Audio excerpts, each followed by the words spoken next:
Hello दोस्तों, नमस्कार। मैं आप लोगों का हार्दिक अभिनंदन करता हूँ। चलिए शुरू करते हैं। तो जो लोग फर्स्ट बार विजिट कर रहे हैं वो बेल आइकन ऑल ज़रूर सेलेक्ट कर लें और आगे बढ़ें। तो अभी जिस तरह का मूड माहौल है, तो अभी गिफ्ट निफ्टी क्या है? तो गिफ्ट निफ्टी 326 आपको दिख रहा है, ठीक है। 320 और 26 के पास दिख रहा है, जो कि 332 दिख रहा है, जो कि अच्छा है।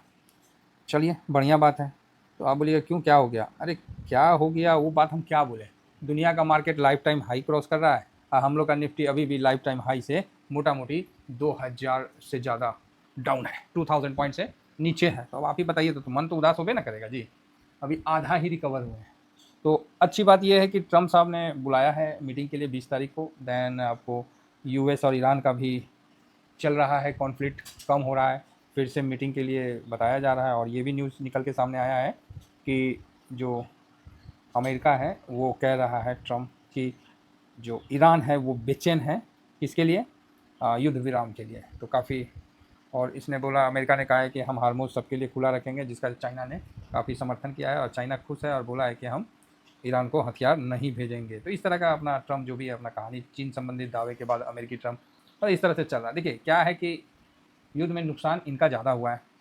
अब क्या करें? अब ऐसा तो नहीं ना, मतलब अब क्या कर सकते हैं, वही है। अब अपना ईगो को भी सेटिस्फाई करना है, तो अपना जो है स्टेटमेंट दे रहे हैं भाई, अब स्टेटमेंट तो दे ही सकते हैं। तो यहाँ एक चीज़ ये दिख रहा है, दूसरा चीज़ ये दिख रहा है कि दबे पाँव जैसे भी हुआ है सीज फायर, इसके दौरान अमेरिका के जो वार शिप हैं वो धीरे धीरे हार्मोज के पास जा रहे हैं। क्या कहीं नया अटैक का तो प्लान नहीं है? तो ये भी हो सकता है कि अपना जिद को सेटिस्फाई करने के लिए एक तरफ से बातचीत भी कर रहे हैं और दूसरी तरफ से अंदर भी घुसे जा रहे हैं। क्योंकि अभी इनका इब्राहिम लिंकन वापस से इधर आपको आ गया है, साथ में और भी बड़े बड़े जहाज़, और नाम है घेराबंदी का। लेकिन इनका जो नेक्स्ट टारगेट है पनडुब्बी वगैरह कि हार्मोज को अटैक करके, मतलब जो उसका है ना वहाँ उस पर। अब देखिए ये कितना सही है, नहीं है, हो सकता है गलत हो। तो इसी चीज़ को मान के अमेरिका बाजार तो चढ़ गया है और फिलहाल इंडिया बाजार तो भी नहीं चल रहा है। तो अगर बातचीत से समस्या का समाधान हो जाता है तब तो अच्छी बात है। यही चीज़ हम लोग शुरू में बोले थे कि यही चीज़ हम लोग के गार्जियन पहले ही बोले थे कि लड़बो तब बुझबो कि बुझबो तब लड़बो। मतलब आप लड़ाई करके बात करोगे, बुझना मतलब बात को समझना। लड़ाई करके बात करोगे तो वो हर पागल आदमी करता है। जिस तरह अमेरिका इसराइल, इसराइल का तो उसका दामाद ना है, तो बेचारा क्या करेगा। तो अमेरिका इसराइल अभी क्या किया, ईरान के साथ लड़ लिया, अब बात करने जा रहा है। क्यों बात करने जा रहा भाई? तो ये चीज़ है। इंडिया का पॉलिसी क्या होता है, बुझवा तब लड़वा। मतलब पहले बात कर लेते हैं, अपने पॉइंट को रख देते हैं, अगर आप समर्थन में है ठीक है तो ठीक है, नहीं तो फिर हम लोग फाइट करेंगे, है ना। हम आपके बात से स्वीकार नहीं करते हैं तो भाई अब हम लड़ेंगे आपसे। तो ये इस तरह का अगर है तब तो ये तो समझदार लड़ाई होता है। ये तो मतलब बहुत उच्च कोटि का इसमें युद्ध माना जाता है। जैसे महाभारत में पहले समस्या का समाधान के लिए खुद वासुदेव श्री कृष्ण ने जाके बोला कि भैया 5 तो गाँव दे दो। रामायण में आप देख सकते हैं, रावण के सामने रामचंद्र जी ने दूध भेजा और बोला भाई छोड़ दो, समझौता कर लेते हैं, तो भी नहीं माना। तो वही है, पहले आप बात कर लो फिर लड़ो तो ज़्यादा अच्छा रहता है वो। तो यहाँ पर ये भी देखिए क्या होता है। तो ईरान तो बोल रहा है कि अमेरिका पे भरोसा मत करो, ईरान का जनरल बोल रहा है। तो ईरान जनरल उनका तो काम है, उनको तो इस तरह से ट्रेंड किया जाता है कि उनको हमेशा युद्ध दिखे। लेकिन ठीक है, अभी कुल मिला के चल रहा है। अभी पाकिस्तान का बीच में पोस्टमैन की तरह बेचारा भाग रहा है, ये कर रहा है, ठीक है अपने तरफ से। तो अच्छा है, कुल मिला के अपडेट अच्छा है। और इसको लेके जो भी अपडेट है, इसको लेके अभी तेल जो है वो 95 से नीचे है, ये एक बहुत अच्छी बात है। 95 से तेल नीचे है, जो कि बहुत अच्छा बात है। तो क्रूड ब्रेंट, हाँ, 95 से नीचे है, तो ये एक पॉजिटिव खबर है। और साथ में यूएस का 10 ईयर बॉन्ड यील्ड, इंडिया का नहीं यूएस का 4.27, तो ये धीरे धीरे ऊपर की तरफ बढ़ गया। इसको कम होना चाहिए था तो ऊपर बढ़ गया। चलिए अब क्या करिएगा, ठीक है। तो ये भी है। एडीआर तो बढ़िया रहा है, इंफोसिस का भी 2.5% अप रहा है, विप्रो का भी रहा है, आईसीआईसी सबका ठीक रहा है। एडीआर एचडीएफसी में तो मजबूती भी रहा है, तो कहीं एडीआर में कोई कमी नहीं है। आगे बढ़ते हैं, और ब्रेंड का तो अपन देख ही लिए। अब इसी जगह यूएस मार्केट ने सबने बहुत अच्छा अपना रिटर्न बना के दिया। दाउ निकई, दाउ थोड़ा माइनस बंद हुआ, तो अब बाकी निकई ने लाइफ टाइम हाई को फिर से क्रॉस करके नया लाइफ टाइम हाई बना दिया। तो ये तो भाई लाइफ टाइम हाई पे लाइफ टाइम हाई बना रहा है। उसी तरह बाकी भी सारे इंडाइसेस है, ठीक है। चलिए आगे बढ़ते हैं। अब हम आते हैं यहाँ पर ही अपने मार्केट में। और अपना मार्केट में आने से पहले एक बार डॉलर इंडेक्स देख ले। तो डॉलर इंडेक्स 98 से नीचे है, तो और रुपया अपना 93.30 है, तो ठीक है। और यहाँ आपको सिल्वर थोड़ा मजबूत होगा, कमोडिटी में तेज़ी होगी क्योंकि डॉलर कमज़ोर है, तो सिल्वर वहीं का वहीं है 80 मजबूती के साथ उस जगह टिक रहा है और गोल्ड भी टिक रहा है, तो अच्छा है। ठीक है, अच्छा है।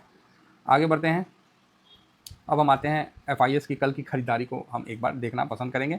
तो जब भी हम देखते हैं कि FIS की कल की खरीदारी क्या है, तो FIS की कल की खरीदारी आपको 666, ठीक है, 666 की खरीदारी है। और DIS हल्का 550 माइनस किया, तो भाई कितने दिनों के बाद माइनस किया, तो माइनस तो करेगा ना। DIS देने के लिए तैयार है क्योंकि उसके पास कैश बिल्कुल नहीं है, तो इसी चक्कर में वो तो सोच रहा है कि भाई कोई ले तो हम दे दें।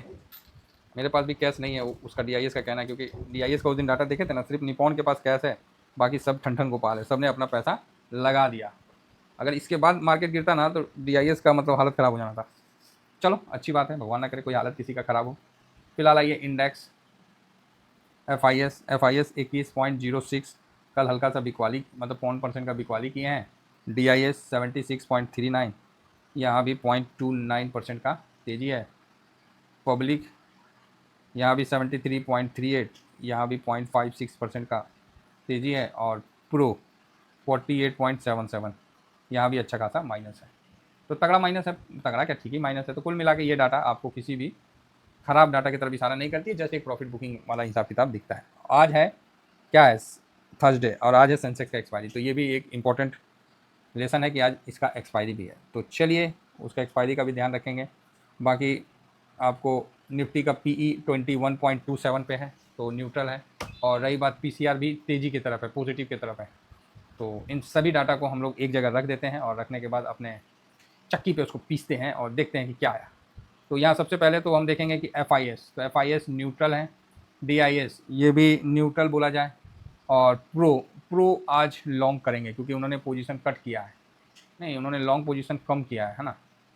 तो देखना है कि किस तरह का मूड रहता है उनका, तो इस पर हम लोग का फोकस रहेगा। प्रो भी पॉजिटिव रह सकते हैं। इंडिया विक्स निगेटिव है। PCR क्या पॉजिटिव है, फिर भी हम इसको न्यूट्रल रखेंगे। और सेंटीमेंट पॉजिटिव है, पूरा दिख रहा है, लेकिन सेंटीमेंट हम इस पर भी, आज है बड़ा दिन, आज लास्ट समय बड़ा मूवमेंट होगा, याद रखिएगा, ध्यान रखिएगा इन चीज़ों को। गोल्ड हल्का पॉजिटिव है, हल्का निगेटिव है, मतलब इक्वल है, थोड़ा प्लस थोड़ा माइनस इस तरह का है। क्रूड है तो निगेटिव, लेकिन ऊपर से काफ़ी नीचे आया है, जो कि सही है। US मार्केट पॉजिटिव है और रुपया निगेटिव है।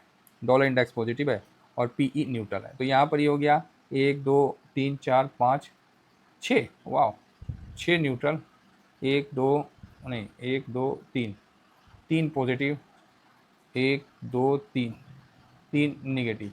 तो इससे आपको ये देखने को मिल रहा है कि पॉजिटिव निगेटिव का जो आंकड़ा है वो तो वही रहेगा, लेकिन साइडवेज आपको दिखने को मिल सकता है। लेकिन एक चीज़ और बोल रहा हूँ, आज एक्सपायरी है, हो सकता है कि एक बड़ा मूवमेंट अप या डाउन मिलना चाहिए, ये मेरा अपना मानना है। एक बड़ा मूवमेंट मिलना चाहिए। बाकी पॉजिटिव साइड में धीमा धीमा मार्केट ऊपर जा रहा है, हम लोग भी अस्थिर से बढ़ेंगे। Thank you very much. बोलने से पहले आपको अपना जो टेलीग्राम है, टेलीग्राम जरूर ज्वाइन कर लीजिए, है ना। तो जैसा होता है हम आपको प्रोवाइड कर देते हैं, ठीक है। बाकी ये फ्री है सर, इसको तो ज्वाइन करके ही रखिए। ये स्विंग है, ये शॉर्ट स्विंग है, ठीक है। तो थैंक यू वेरी मच। जय हिंद, जय भारत।